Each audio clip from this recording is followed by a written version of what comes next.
রামপ্রসাদ এখনো ফেরেনি? না বৌদিমণি, কোনো কাজ ছিল?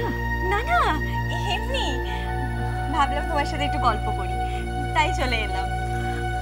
দেখো না, দাদা বিদেশে যাওয়ার পর থেকে না বনির বাবার কাজের চাপ এত বেড়ে গেছে যে কি বলবো। ফিরতে কত রাত হয়ে যায়। রামপ্রসাদেরও তো ওই জন্যই দেরি হয়।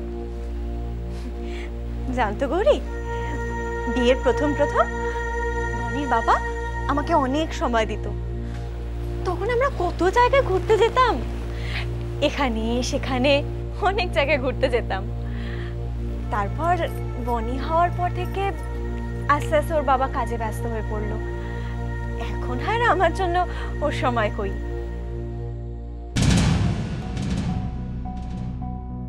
জানো তো, এখন আমার মাঝে মধ্যে মনে হয়, ইস, আমার যদি একটা মেয়ে থাকতো কি ভালোই না হতো।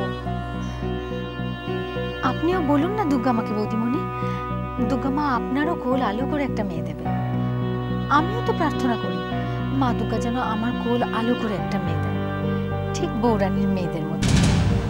বৌরানীর দেখুন একটা না দুটো মেয়ে, ওরা যত লক্ষ্মী তত ভালো। না না গৌরী, তোমার বৌরানীর দুটো মেয়ে নয়, তোমার বৌরানীর একটাই মেয়ে। মানে?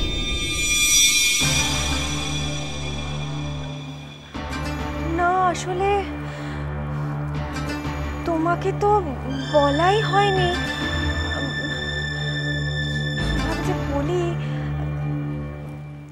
আসলে দিদি ভাইয়ের একমাত্র মেয়ে আভা।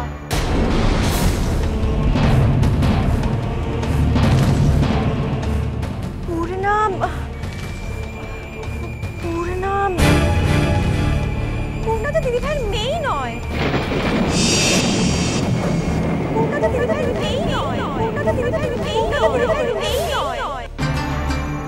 কিন্তু কিন্তু এটা কি করে সম্ভব?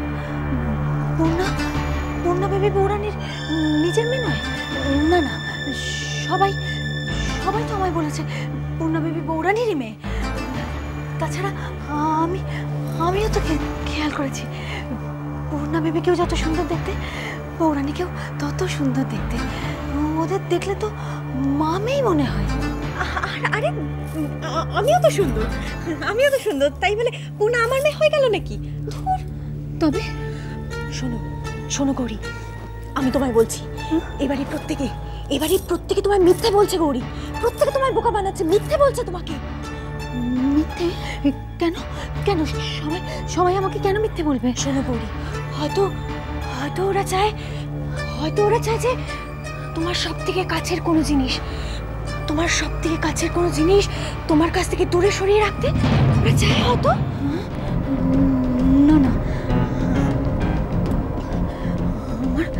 আমার স্বামীও তো আমায় বলেছে পূর্ণা বেবি বৌরানীরই মেয়ে। তোমার স্বামীও তোমার কাছ থেকে লুকিয়েছে? হ্যাঁ গৌরী, রামপ্রসাদও তোমার কথা ঠিকভাবে ভাবে না। রামপ্রসাদও তোমার কাছ থেকে লুকিয়েছে। গৌরী, আমি তোমার ভালো চাই। আমি চাই না সবাই তোমার কাছ থেকে এইভাবে কথাটা লুকোক। গৌরী, আমি দেখতে পাচ্ছি সবাই তোমার কাছ থেকে লুকিয়ে যাচ্ছে কথাটা। আমি চাই তুমি সত্যিটা জানো, সেই জন্য আমি তোমায় বলছি। আর পূর্ণা কে সেটা তোমার পক্ষে জানা সব থেকে দরকার গৌরী। তোমার পক্ষে জানা সব থেকে দরকার। পূর্ণা আসলে তোমার গৌরী শোনো, আমি তোমায় এতক্ষণ যা বলছিলাম তুমি কিন্তু খবরদার কাউকে কিচ্ছু বলবে না গৌরী। কাউকে কিচ্ছু বলবে না। পূর্ণা বেবি কে? পূর্ণা বেবি কে? গৌরী, কি পারমিতা তুমি এখানে? দিদি, আমি তো ওই গৌরীর সাথে গল্প করতে এসেছিলাম। ওই দাদা বিদেশে যাওয়ার পর থেকে বনির বাবা কাজে ব্যস্ত হয়ে পড়েছে, রামপ্রসাদও তো সেই জন্য দেরি করে বাড়ি ফিরছে, এইসব গল্প করছিলাম। আর তো কিছুই গল্প করছিলাম না, তাই না গৌরী? ঠিক আছে, দেখো তো ওদিকে গিয়ে বনিকে কিছুতেই দুধটা খাওয়ানো যাচ্ছে না, তুমি গিয়ে পারো কিনা যাও। আচ্ছা ঠিক আছে, আমি দেখছি।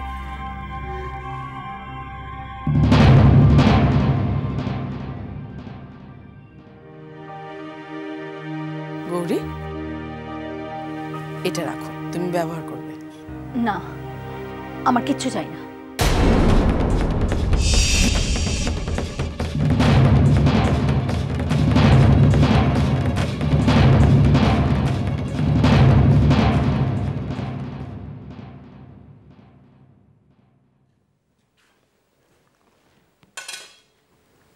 বৌরানী, গাড়ি গ্যারেজে তুলে দিয়েছে। ভালো করেছো। কিছু বলবে? আজকে বড়বাবুর একটা ফোন এসেছিল অফিসে, ছোটবাবুর সাথে কথা হয়েছে। হ্যাঁ, সৌমিত্র বলছিল তোমার বড়বাবুর কাজ ওখানে আস্তে আস্তে ভালোই এগোচ্ছে। তাড়াহুড়োর তো কিছু নেই, সৌমিত্র তো ভালোই সামলাচ্ছে। কি করে বলি বৌরানীকে, ছোটবাবুকে কত বিশ্বাস করেন এরা, কিন্তু আমার মনে হচ্ছে ছোটবাবু নিশ্চয়ই কিছু মতলব করছেন। তুমি আর কিছু বলতে চাইছো? হ্যাঁ,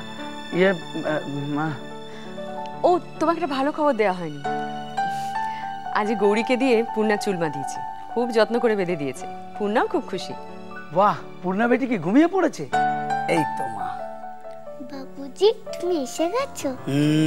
কিন্তু মা, তুমি আবার উঠে এসছো কেন? তোমার গলা শুনে উঠে এলাম।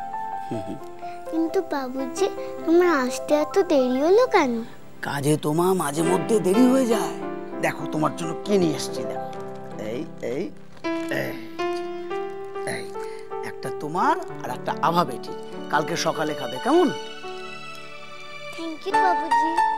যাও, শিগগিরই ঘরে যাও, মা অপেক্ষা করছে তো। আমি এক্ষুনি যাচ্ছি মা। পূর্ণা, এবার তুমিও শুতে চলো। রাত হয়ে গেল, বাবা তো ঘুমোবে। গুড নাইট করে দাও। Good night. চলো।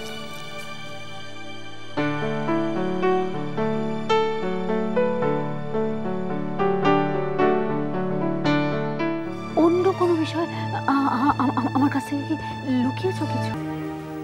এটা ধরো, ডাক্তারবাবু তোমাকে খুব সাবধানে থাকতে বলেছেন। তোমার শরীরটা তো দুর্বল, এখন রাতের দিকে বৃষ্টি পড়ে, ঠান্ডা লেগে যেতে পারে। নাও ধরো। কিন্তু আমার তো, আমার কথা শোনো, না বলো না, ধরো। কি গৌরী, কথা শুনছো না?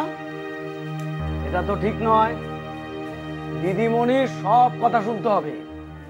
উনি কিন্তু খুব রাগী, তা না হলে শাস্তি দেবেন। নাও গৌরী, নাও। দেখলে গৌরী কি সুন্দর লক্ষ্মী মেয়ের মতো চাদরটা নিয়ে নিল। আমি এবার আসি।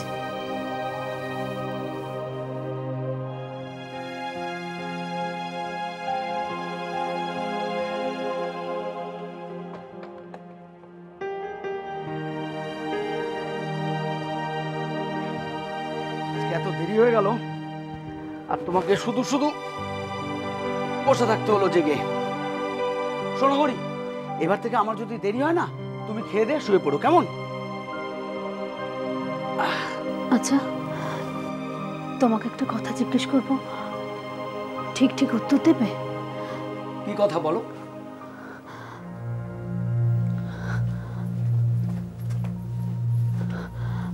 বলছি, তুমি তুমি কখনো আমায় কোনো মিথ্যে কথা বলেছো? হঠাৎ এই প্রশ্ন করছো? না, সেরকম কিছু না। আসলে বরেরা তো বউয়েদের কাছে কত সময় হাসি মুখেই কত মিথ্যে বলে, তাই আর কি। মানে সেরকম কিছু নয় তো? এই দেখো, আজকে একটু বেশি রাত করে ফিরলাম, তার জন্য তুমি মনে করছো যে আমি তোমার সঙ্গে মিথ্যা কথা বলছি। ভাবছো যে তোমাকে ঠকিয়ে আমি অন্য কারোর সঙ্গে দেখা করতে গেছি। না না, ছোটবাবুকে জিজ্ঞেস করে দেখো। অবশ্য তুমি যদি ছোটবাবুর কথা নিজের স্বামীর মুখের কথার থেকে বেশি বিশ্বাস করো, তবে। আমি সে কথা বলিনি। আমি আমি বলিনি তুমি কারোর সঙ্গে দেখা করতে গেছো। আমি বলছি কি, তুমি তুমি অন্য, মানে অন্য কোনো বিষয় আমার কাছ থেকে কি লুকিয়েছো কিছু?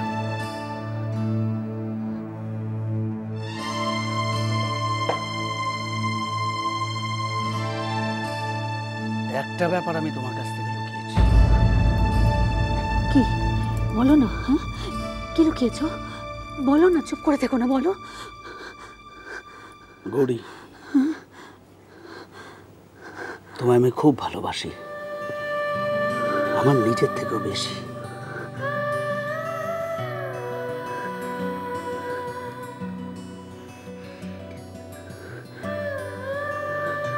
চলো, আমাকে খেতে দেবে না? আমি হাত মুখ দিয়ে আসি।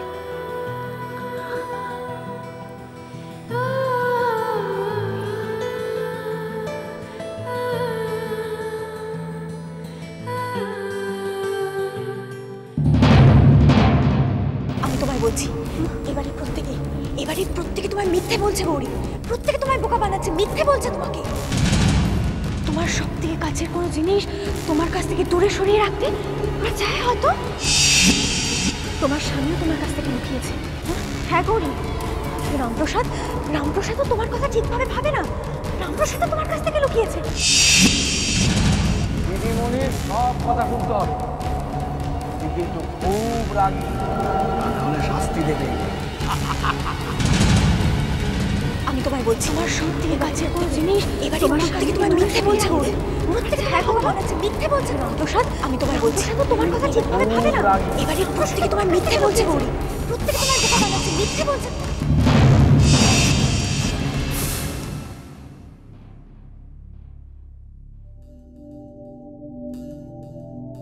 জানো পড়ো, দাদা কি জানিয়েছে? দাদা জানিয়েছে যে ওখানকার ডিলিংসটা যদি একদম সাকসেসফুলি হয়ে যায় তাহলে এখানে ফিরে ও এই কোম্পানির বেশ কিছু শেয়ার আমার নামে করে দেবে। ও, আর অমনি তুমি খুশি হয়ে গেলে?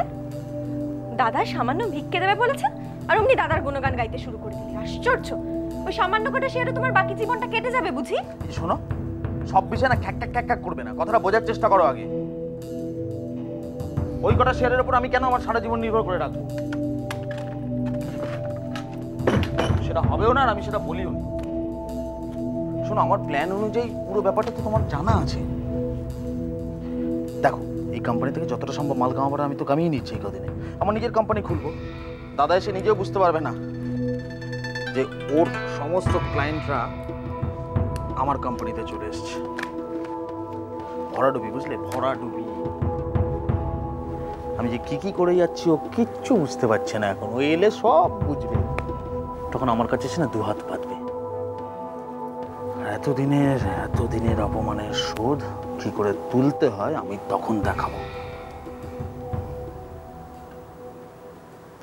কোনো রিয়াকশন নেই। এই ব্যাপারটা কি, ভাতের মতো মুখ করে বসে আছো কেন? কথা বলছি তো। আরে না গো, আমি এমন একটা দারুণ চাল চেলেছিলাম না। সর্বনাশ করেছে, আবার কি চাল চেলেছো? শোনো না, আমি না কালকে গৌরীকে প্রায় বলেই দিচ্ছিলাম যে পূর্ণা গৌরীর মেয়ে, কিন্তু ঠিক ওই সময় দিদি এসে ব্যাগরাটা দিল, নইলে কালকে বাড়িতে যে একটা নাটক হতো না। তোর মাথায় কি কোনো বুদ্ধি টুদ্ধি নেই নাকি? কেন? তোমাকে কে বলেছে? কে বলেছে শান্ত? আমি তোমাকে একটা কথা পরিষ্কার বলে দিচ্ছি, শোনো। অফিস থেকে যতক্ষণ না পুরো মালটা আমি কামিয়ে নিতে পারছি এবং এখান থেকে চলে যাচ্ছে, আমি এই বাড়িতে দয়া করে কোনো অশান্তি চাই না। ওটা মাথাটা দয়া করে ব্যবহার করো না তুমি। একটা কথা বলবো, আমি একটা অলরেডি কেলেঙ্কারি করে ফেলেছি। আবার কি করেছো? আমি বলে দিয়েছি গৌরীকে যে পূর্ণা দিদি ভাইয়ের মেয়ে নয়। তুমি কি আমাকে একটুও শান্তিতে বাঁচতে দেবে না? একটুও দেবে না? তুমি এক্ষুনি যাও গিয়ে বলেছো, তুমি মজা করে বলেছো। যাও না, মুখের সামনে কি দাঁড়িয়ে আছো? যাচ্ছি। ও বাবা, রাত হয়ে গেছিল তো, তাই তোকে দিতে পারিনি। ভালো খেতে। জানিস, বাবুজির যদি আরো বেশি টাকা থাকতো, বাবুজি এটার থেকেও আরো ভালো চকলেট কিনতো। এরকম কথা কেন বলছিস পূর্ণা? যেটা এনেছে খুব ভালো এনেছে, এরকম কখনো বলবি না, ঠিক আছে? আমার মনে হয় একদিকে ভালোই হয়েছে, বাবুজির কাছে বেশি টাকা নেই। বাবুজির কাছে বেশি টাকা থাকলে বাবুজি তো বড় বাবা ড্রাইভারের কাজ করতো না, তোর সঙ্গে আমার কোনোদিনও দেখা হতো না। আমরা দুজন বেস্ট ফ্রেন্ড কি করে হতাম? হ্যাঁ পূর্ণা, তুই সত্যিই বলেছিস। আচ্ছা, তুই যদি শম্পা পিঙ্কির মতোই লাভ বড় গাড়ি করে গোমরা মুখ করে স্কুলে আসতিস, কারোর সাথে বেশি কথা বলতিস না, মিশতিস না, তাহলে আমিও তোর সাথে কথা বলতাম না, তোকে চিনতেই পারতাম না। Good morning. Good morning miss. তোমরা দুজন জানো তোমাদের দুজনের বাবাই খুব বড় লোক, খুব ধনী। কি করে? কেন? যাদের মেয়েরা এত মিষ্টি, এত সুন্দর, তারাই তো সব থেকে ধনী, তারাই পৃথিবীর সবচেয়ে বেশি বড় লোক।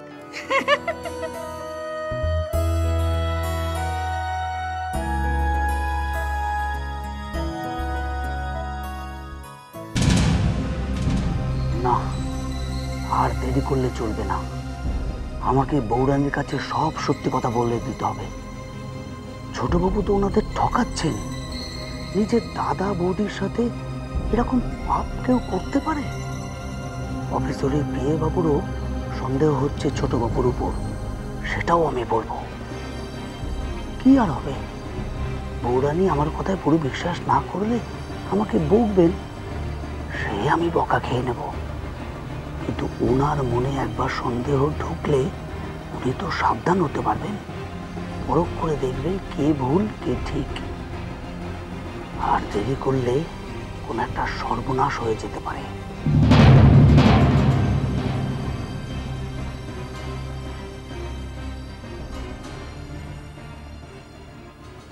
রামপ্রসাদ, বাচ্চাদের স্কুলে ছেড়ে চলে এসেছো?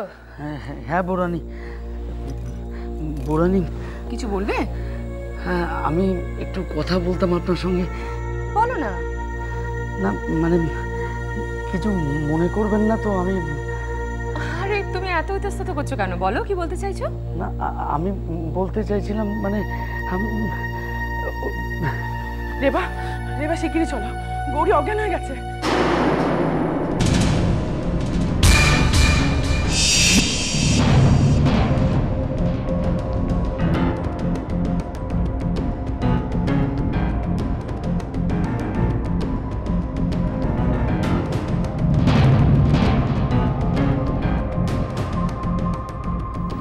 কি হলো দিদি ভাই? বুঝতে পারছি না কিছু। দেখলাম কি সকাল থেকে গৌরী ঘরের বাইরে বেরোচ্ছে না। আমি ভাবলাম গিয়ে দেখি কি হয়েছে। গিয়ে দেখি ও ঘুমোচ্ছে, গায়ে হাত দিয়ে দেখি অজ্ঞান হয়ে আছে। কি হবে রে মা? আমার ভীষণ ভয় করছে রে মা। কি করে হলো? আচ্ছা যাই হোক, আমি বরং ডক্টর বাগচিকে ফোন করি। হ্যাঁ।